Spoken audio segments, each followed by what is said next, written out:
गुरुर्ब्रह्मा गुरुर्विष्णु गुरुर्देवो महेश्वरः गुरुः साक्षात् परब्रह्म तस्मै श्री गुरुवे नमः।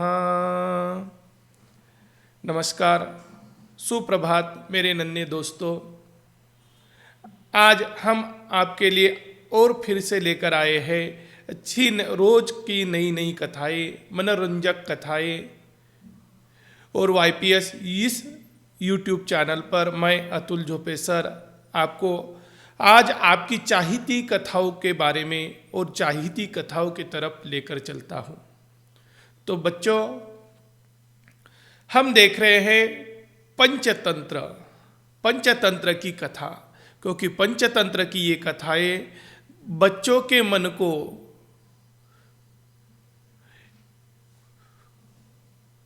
और गहराई तक पहुंचाने का एकमेव तरीका होता है कहानियां।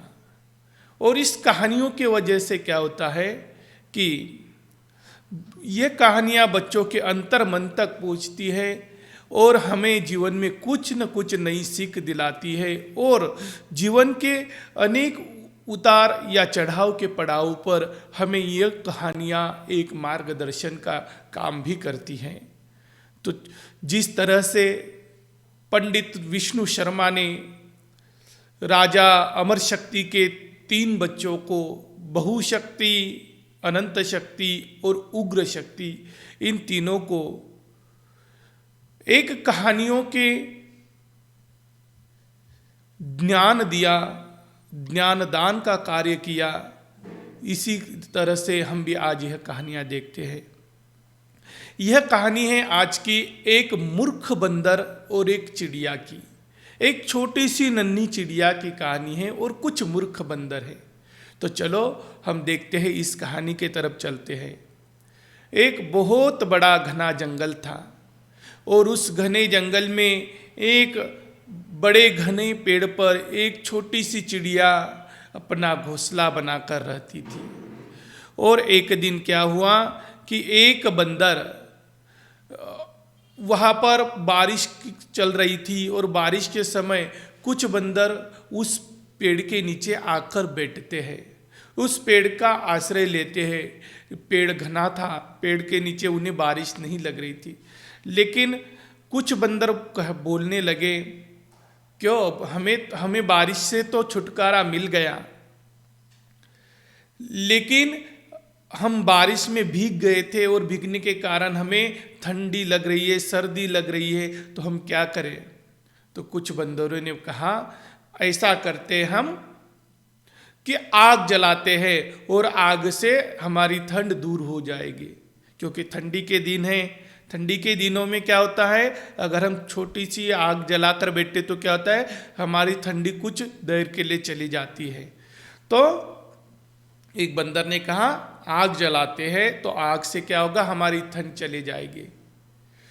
तो फिर एक बंदर ने सलाह दी कि तो ऐसा करते हम लकड़ियां जमा करते हैं।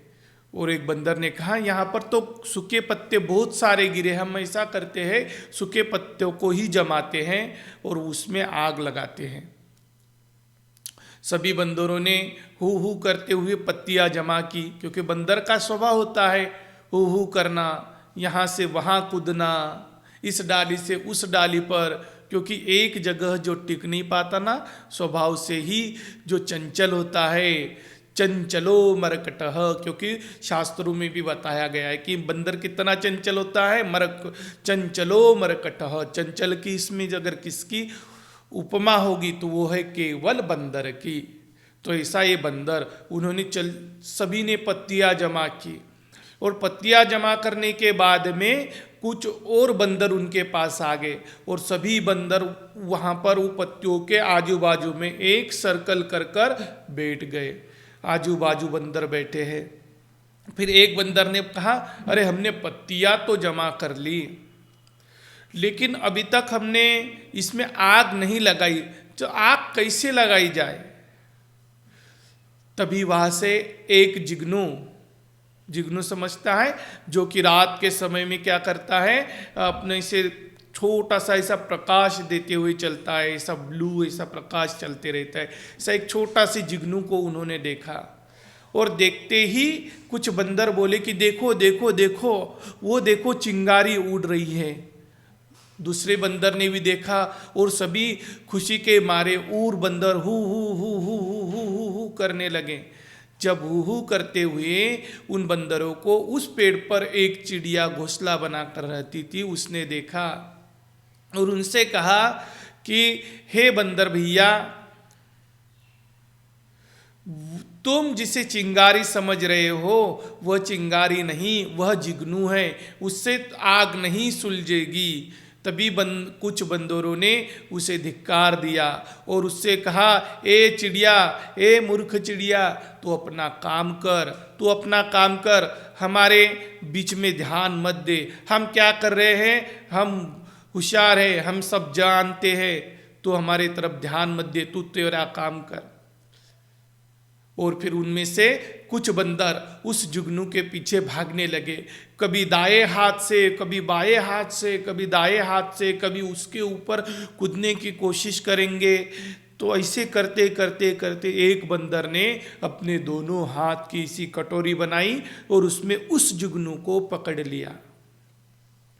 पकड़ने के बाद वह जुगनू उनके पास आ गया, देखो मैंने इस जुगनू को पकड़ लिया है, अब हम ऐसा करेंगे, इन पत्तियों के नीचे उसको रख देंगे और सभी बारी बारी से इसमें फूंक मारेंगे, तो क्या होगा, आग सुलग जाएगी और हमारी ठंड भी भाग जाएगी। फिर सभी बंदरों ने उसे पत्तों के नीचे रखा और बारी बारी से फूंक मारने लगे, बारी बारी से फूंक मारने लगे और फूंक वह आग कहीं सुलग ही नहीं रही थी। सुलग नहीं रही थी तो क्या हो गया, उन बंदरों को बहुत गुस्सा आ गया, फिर से चिड़िया से रहा नहीं गया। चिड़िया फिर बोली, हे बंदर भैया, तो इस जुगनू से तुम्हारी यह आग नहीं सुलझेगी, तुम ऐसा करो, 2 पत्थर लो और 2 पत्थरों को आपस में ऐसा रगड़ो, तो आपस में तुम रगड़ोगे ना इस पत्थरों को, तो आग सुलझेगी और आग सुलझने पर क्या होगा कि तुम्हारी ठंड भी भाग जाएगी। वो बंदरों ने फिर से कहा, ए मूर्ख चिड़िया, तू चुप हो जा। फिर से चिड़िया बोली, पत्थर नहीं मिलते हैं तो ऐसा करो, 2 सूखी लकड़ियों को ही आपस में घिसो, तो क्या होगा, आग सुलझेगी और आग सुलझने पर ही आपकी ठंड जाएगी। तो जब उन बंदरों ने चिड़िया का कुछ भी कहना नहीं माना, उनमें से एक बंदर उठकर उस पेड़ पर जहाँ चिड़िया बैठी थी उस पर भागने लगा, उस पर चढ़ा और फटाक से चिड़िया को अपने हाथों से पकड़कर एक पेड़ के एक टहनी पर फेंक दिया और फेंकने पर चिड़िया फरफटाती हुई नीचे जमीन पर गिर गई और जमीन पर गिरते से ही क्या हो गया कि चिड़िया ने अपनी जान, अपने प्राण गंवा दिए। इसके लिए दोस्तों हमें इससे एक सीख ऐसी मिलती है कि संस्कृत भाषा में भी पंचतंत्र में एक श्लोक ऐसा आया है, स्वभाव नोपदेशे न शक्यते कर्तुमन्यथा सुतप्तमपि पानीयम पुनर्गच्छति शीतम। किसी भी व्यक्ति का मूल स्वभाव कभी भी नहीं बदलता है, चाहे आप उसे कितनी भी सलाह दे दो।